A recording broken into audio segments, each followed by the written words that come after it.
Assalamualaikum warahmatullahi wabarakatuh. Alhamdulillahirrabbilalamin, puji syukur kehadirat Tuhan Yang Maha Esa, karena pada kesempatan kali ini kita masih dapat melakukan pembelajaran dalam keadaan sehat walafiat tanpa kurang suatu apapun. Sebelumnya, agar pembelajaran dapat berjalan dengan lancar dan agar mendapatkan ilmu yang bermanfaat, marilah kita berdoa sesuai dengan agama dan keyakinan masing-masing. Berdoa mulai. Berdoa selesai. Kemudian, kami dari kelompok 7 akan membahas materi tentang geopolitik dan geostrategi. Sebelumnya, perkenalkan, saya Elzahra Adelia Putri dan rekan saya Rania Aurora Faradila, Lesti Monika Fanggidai, Rizka Amalia Putri, dan Siti Mahmudah.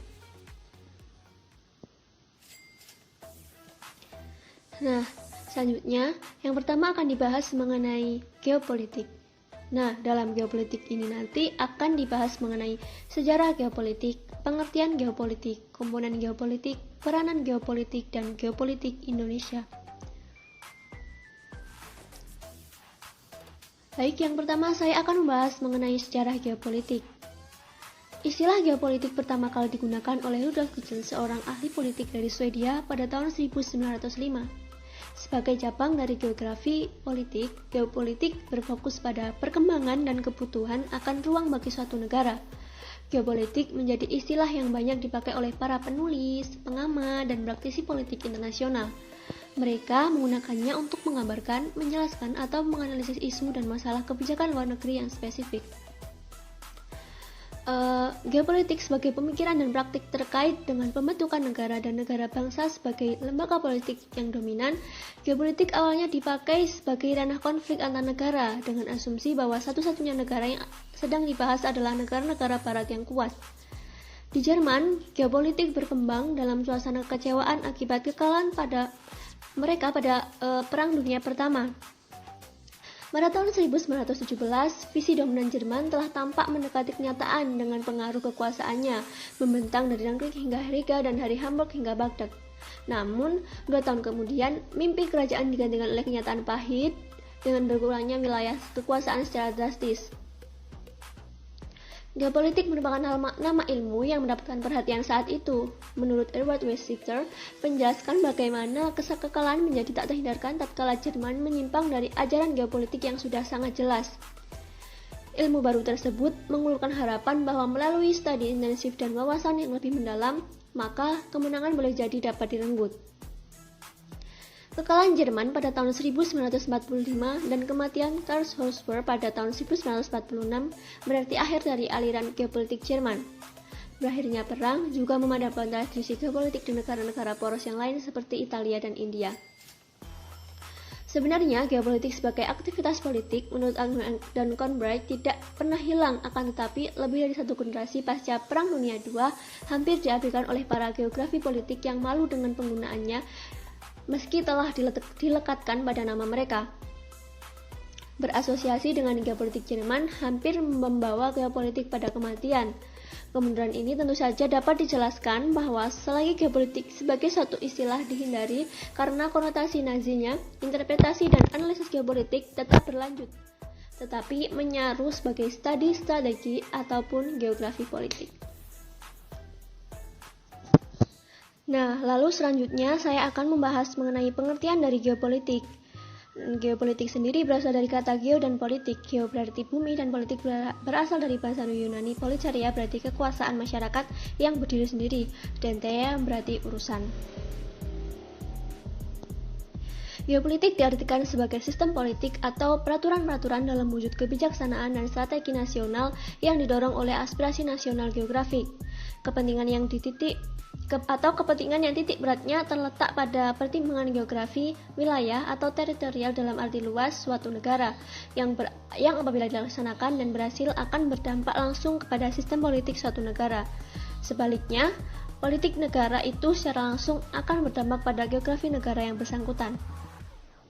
Geopolitik bertumbuh pada geografi sosial atau hukum geografis, mengenai situasi, kondisi, atau konstelasi geografi dan segala sesuatu yang dianggap relevan dengan karakteristik geografi suatu negara.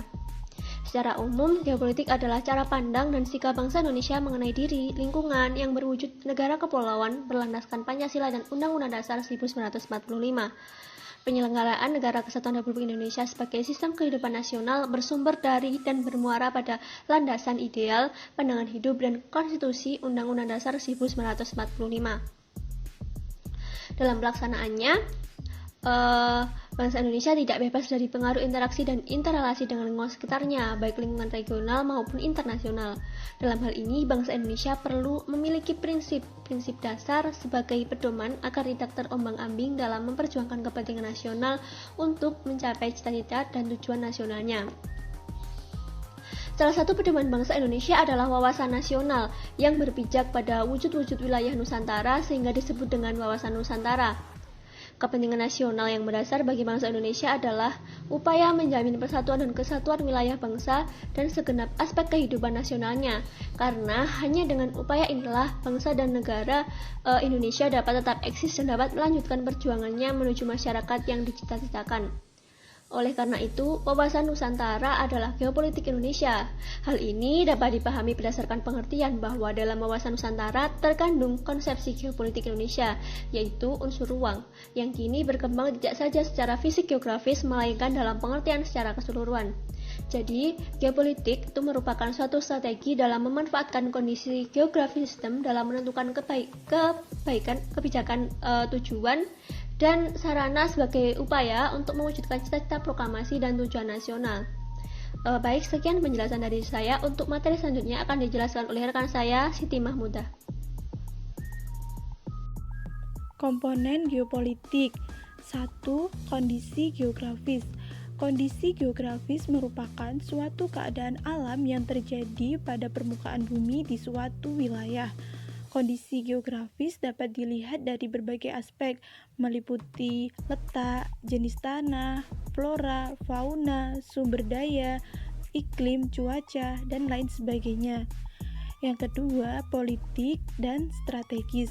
Politik merupakan pembentukan kekuasaan dalam masyarakat dalam membuat keputusan untuk negara. Strategis adalah perencanaan memutuskan suatu kepentingan untuk negara. Yang ketiga, keterkaitan antara geografi dan politik. Politik memandang kondisi geografi pada suatu negara sangat berpengaruh. Kondisi geografi pada suatu negara sangatlah berbeda-beda. Tentu politik yang diberlakukan juga berbeda-beda. Jadi, politik suatu negara tergantung pada kondisi geografis suatu negara tersebut. Yang keempat, unsur kebijaksanaan. Peranan geopolitik. Geopolitik sangat berperan penting dalam suatu negara. Yang pertama, untuk meningkatkan sebuah posisi suatu negara di mata internasional. Yang kedua, untuk menentukan bentuk dan pola politik secara internasional dan domestik. Yang ketiga, dapat penyelesaian dan penghindaran dalam sengketa dengan wilayah negara-negara tetangga. Dan yang keempat, berusaha menggabungkan kekuatan negara terhadap potensi sumber daya alam yang telah tersedia. Saya Rizka Amalia Putri, di sini saya akan menjelaskan mengenai geopolitik Indonesia.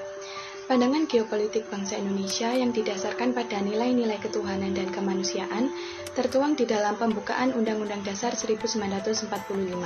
Bangsa Indonesia menolak segala bentuk penjajahan. Bangsa Indonesia juga menolak paham ekspansionisme dan adu kekuatan yang berkembang di Barat.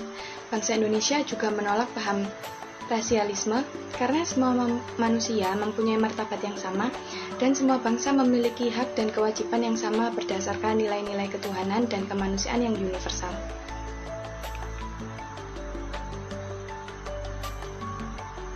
Selanjutnya adalah tentang geostrategi. Di sini kami akan menjelaskan yang pertama adalah pengertian geostrategi, yang kedua adalah geostrategi Indonesia, yang ketiga adalah kedudukan dan fungsi ketahanan nasional, yang keempat adalah sifat-sifat ketahanan nasional, yang kelima adalah konsep dasar ketahanan, dan yang keenam adalah geopolitik dan geostrategi. Pengertian geostrategi. Geostrategi berasal dari kata geo dan strategi. Geografi merujuk kepada ruang hidup nasional, wadah atau tempat hidupnya bangsa dan negara Indonesia. Strategi diartikan sebagai ilmu dan seni menggunakan semua sumber daya bangsa untuk melaksanakan kebijaksanaan tertentu dalam keadaan perang maupun damai. Dengan demikian, geostrategi adalah perumusan strategi nasional dengan memperhitungkan kondisi dan konstelasi geografi sebagai faktor utamanya. Geostrategi Indonesia merupakan strategi dalam memanfaatkan konstelasi geografi negara Indonesia untuk menentukan kebijakan, tujuan sarana-sarana untuk mencapai tujuan nasional Indonesia. Untuk materi berikutnya akan dilanjutkan oleh rekan saya yaitu Rania Aurora. Selanjutnya adalah ketahanan nasional sebagai geostrategi Indonesia. Ketahanan nasional merupakan kondisi dinamis suatu bangsa berisi keuletan dan ketangguhan yang mengandung kemampuan mengembangkan kekuatan nasional di dalam menghadapi dan mengatasi ATHG baik langsung dan tidak langsung dari dalam maupun dari luar yang membahayakan integrasi identitas kelangsungan hidup bangsa dan negara serta perjuangan mengejar tujuan negara. Dalam hal ini, ketahanan nasional sebagai geostrategi Indonesia yang pertama ada gagasan dari TANAS oleh Lemhanas tahun 1963 dan tahun 1969. Yang kedua, gagasan TANAS oleh Seskot tahun 1960. TANAS adalah wilayah pertahanan oleh seluruh rakyat. Yang ketiga, gagasan TANAS berdasarkan SK Menkumham atau Pangap dan gagasan TANAS menurut GBHN 1978 hingga 1997. Selanjutnya adalah kedudukan dan fungsi ketahanan nasional. Ketahanan nasional berkedudukan sebagai landasan konseptual yang didasari oleh Pancasila sebagai landasan ideal dan UUD sebagai landasan konstitusional dalam paradigma pembangunan nasional. Ketahanan nasional dalam fungsinya sebagai doktrin dasar nasional perlu dipahami untuk menjamin tetap terjadinya pola pikir, pola sikap, pola tindak, dan pola kerja dalam menyatukan langkah bangsa yang bersifat interregional atau wilayah, intersektoral maupun multidisiplin. Selanjutnya, sifat-sifat ketahanan nasional yang pertama ada manunggal, yang kedua mawas, yang ketiga kewibawaan, yang keempat berubah menurut waktu, yang kelima tidak membenarkan adanya adu kekuasaan atau adu kekuatan, yang selanjutnya percaya pada diri sendiri dan tidak tergantung pada pihak lain. Materi selanjutnya akan dilanjutkan oleh rekan saya. Yang selanjutnya adalah konsep dasar ketahanan nasional. Konsep dasar ketahanan memiliki 4 model. Yang pertama yaitu model Astagadra. Model Astagadra merupakan perangkat hubungan bidang kehidupan manusia dan budaya yang berlangsung di atas bumi dengan memanfaatkan segala kekayaan alam. Yang kedua yaitu model Morgenthau. Model Morgenthau bersifat deskriptif kualitatif, diturunkan secara analitis atas tata kehidupan nasional secara makro, sehingga ketahanan masyarakat bangsa terwujud sebagai kekuatan. Yang ketiga yaitu model Atmahan. Atmahan merupakan kekuatan nasional yang meliputi 1. Letak geografi, yang kedua yaitu bentuk dan wujud bumi, yang ketiga yaitu luas wilayah, yang keempat jumlah penduduk, yang kelima watak nasional dan bangsa, yang keenam sifat pemerintahan. Model yang keempat yaitu model Grand. Model Grand melihat suatu negara dari luar sebagaimana dipersepsikan oleh negara lain.